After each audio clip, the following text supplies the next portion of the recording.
Olá, boa noite. Ministério Público de Alagoas divulga ranking de transparência das câmaras de vereadores dos 102 municípios do estado. Este é um dos nossos destaques e veja também. Corpo de Eduardo Ataíde é enterrado em Maceió. O corpo de Dayana Monteiro, encontrada morta com o músico, já foi liberado do IML para seguir para o Ceará. Venda de etanol em Alagoas sobe mais de 200% em 2018. E o Ministério do Trabalho realiza audiência para solucionar atrasos milionários a hospitais filantrópicos de Alagoas. Agora no Jornal do Estado.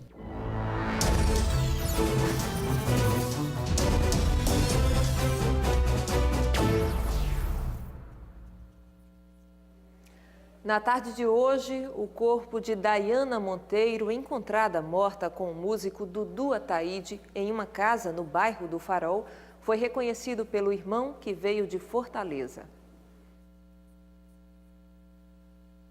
Visivelmente abalado e sem saber o motivo do crime, Francisco Almir veio de Fortaleza para realizar o reconhecimento do corpo da irmã, Dayana Maria Monteiro de Paula, de 35 anos. No exato momento não tem nenhuma resposta sobre isso não, nem na delegacia, nem o que aconteceu, certo? Aí estamos esperando aí o que é que vai acontecer aí, certo? No IML, para depois ver o que é que vai dar, né? Principalmente na delegacia. Vocês conheciam ele, sabiam se eles tinham um relacionamento? Não conhecia não. O problema é estar aí, que a gente não conhecia ele, certo? Aí foi que agora eu estou tentando resolver as coisas aí. Após apresentar um documento oficial da irmã, Francisco e a amiga Leidiane foram reconhecer o corpo. Os dois saíram apressados do IML e não gravaram entrevista. José Fernando, o perito que esteve na casa onde ocorreu o crime, acredita que Eduardo Henriques Ataíde, de 34 anos, matou a companheira e tirou a própria vida na sequência. Encontrei o casal na cama, certo? Um ao lado do outro. Havia bebidas no quarto, cerveja, vinho. E o Eduardo estava com a pistola na mão direita do lado da cabeça. Ainda segundo o perito, após atirar contra Dayana, Eduardo levou algum tempo antes de se suicidar. A perícia oficial de Alagoas analisa a pistola calibre 7,65, que pode ter travado na hora de cometer o suicídio. A arma está na balística que eu levei porque eu não consegui destravar ela, certo? Mas foi encontrada a arma. Provável, eu teria o carregador, ela tem mais um projétil, mais uma munição e provavelmente tem uma dentro da própria arma. Eduardo e Dayana foram encontrados mortos dentro do estúdio na casa em que ele morava. A perícia também encontrou outros elementos que vão ajudar a polícia na investigação. Esclarecer da cena leva o perito tecer a hipótese ou afirmar que houve um homicídio seguido de suicídio, pois não aparecia participação de terceiros. Dudu Ataíde, como era conhecido no meio artístico, também participou da banda do cantor e compositor alagoano Djavan. A perícia vai levar alguns dias para concluir o laudo. Foi feito um exame na mão deles dois, certo, residográfico. Infelizmente, nós não conseguimos fazer aqui, que é um exame de microscopia eletrônica de varredura. E a gente não tem aqui, mas o material foi coletado na mão dos dois, que, se necessário, será enviado para o laboratório onde consegue fazer esse exame. O músico Dudu Ataíde foi enterrado agora à tarde no cemitério da Piedade, no bairro do Prado. O corpo de Dayana Monteiro foi liberado e segue para Fortaleza. Mesmo com redução, números de ataques a bancos traz prejuízos para a economia dos municípios do nosso estado. Mesmo com o sistema fora do ar, a agência está de portas abertas. Na última segunda-feira, durante a madrugada, foi alvo de mais uma ação criminosa. Segundo a polícia, para ter acesso à agência bancária, os criminosos utilizaram essa igreja que fica ao lado. Eles romperam o cadeado, pularam o muro e perfuraram a parede do banco que dá acesso ao cofre. Um detalhe que chama atenção é que as câmeras de vídeo monitoramento não registraram a ação porque faltava energia no momento do crime. Segundo o Sindicato dos Bancários, este é o 18º ataque a banco aqui no estado, só este ano. O que chama atenção é a ação criminosa que se estendeu por um lapso temporal muito significativo. Foram horas que os criminosos passaram investindo contra essa agência. Ainda de acordo com o sindicato, em 2017 foram registrados 26 ataques a bancos em Alagoas. Os dados revelam uma sensível redução. Se deve a uma política mais efetiva por parte do governo do estado. Então isso fez com que houvesse essa redução, né, de assaltos a banco no estado de Alagoas. Márcio explica que este tipo de crime prejudica a economia das cidades, principalmente no interior do estado. A maioria fica sem agência. Há o prejuízo das pessoas, dos bancários que lá estão na agência, que de alguma maneira ficam traumatizados, mesmo não estando presente no momento, mas eles ficam com receio de que volte a acontecer com eles lá dentro. A própria população sofre, porque numa explosão dessa, geralmente é numa cidade do interior, cidade pequena, também as pessoas ficam traumatizadas e ficam com receio. A polícia investiga a ação e garante que a segurança pública estadual está investindo na prevenção e também na repressão. De uma forma imediata, a gente está preservando as agências bancárias, ou as instituições bancárias, mas também viabilizando para a população a manutenção desses serviços de forma que não fique prejudicada. Câmara de Vereadores de Alagoas tem ranking de transparência divulgado após uma pesquisa feita pelo Ministério Público Federal. O senhor sabe me dizer qual é o papel da Câmara de Vereadores? Não.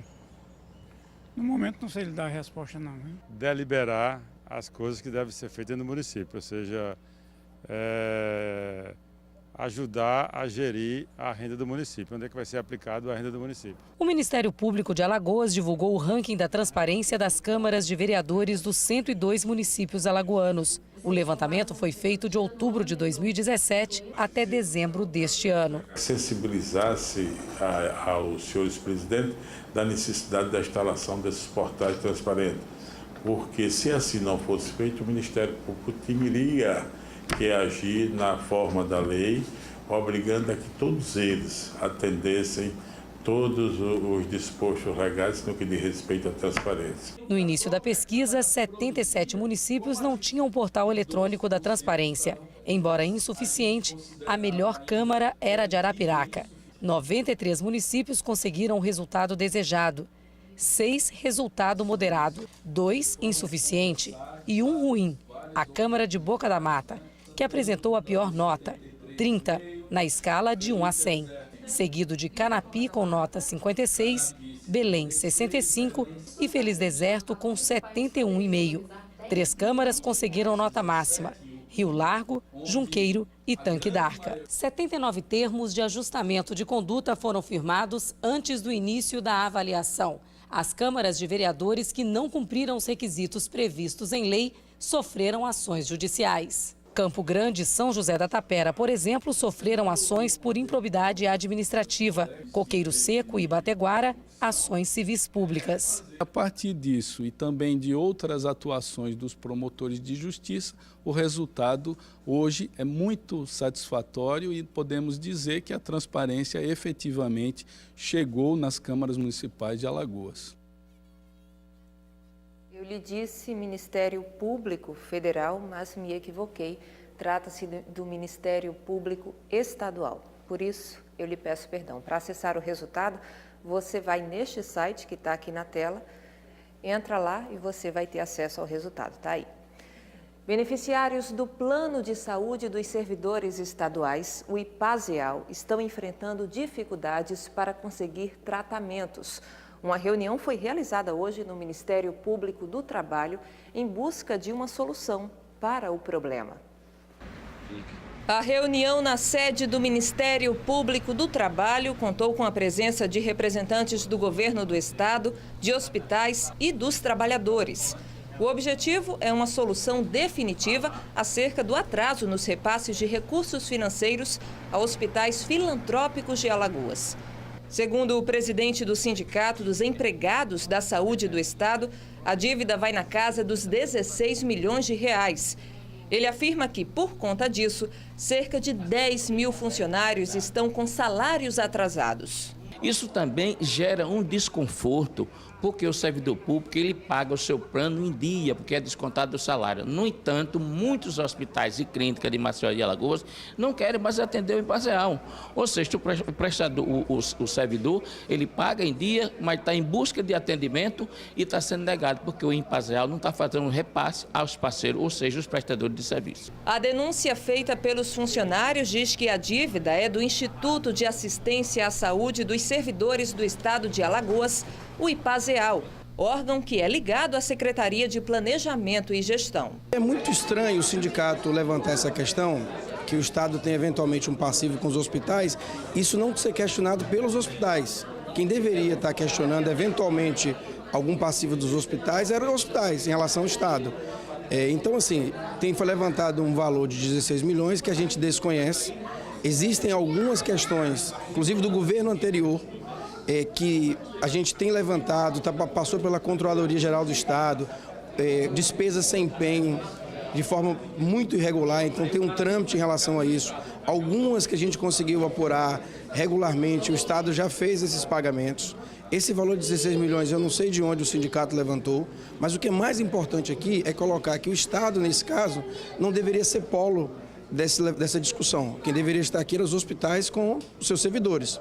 Fazendo uma analogia simplificada, é como se o Estado pedisse aos seus servidores, eventualmente, para cobrar suas dívidas tributárias, eventualmente, se ocorresse. Não tem sentido algum. Bom, durante a audiência, o IPASEAL se comprometeu a negociar a dívida com as unidades de saúde. Na próxima sexta-feira, a instituição deve se reunir com os hospitais Arthur Ramos, Sanatório, Hospital Vida e Hospital de Olhos Santa Luzia para fazer um levantamento individual das dívidas com cada um deles. A Secretaria Estadual de Saúde, que também possui débitos junto aos hospitais, confirmou que irá regularizar até o final desta semana os pagamentos referentes aos meses de agosto, setembro e outubro. A CESAL informou também que até o final deste mês, os débitos de novembro serão pagos. O Ministério Público do Trabalho volta a realizar uma nova audiência para discutir esse assunto no dia 1º de fevereiro de 2019 e, na data, aguarda que o IPASEAL apresente um calendário definitivo de pagamento aos hospitais. Obra de saneamento vai interditar o trânsito na Avenida Virgínio de Campos, no bairro do Farol. Júlia Oliveira, traz outras informações.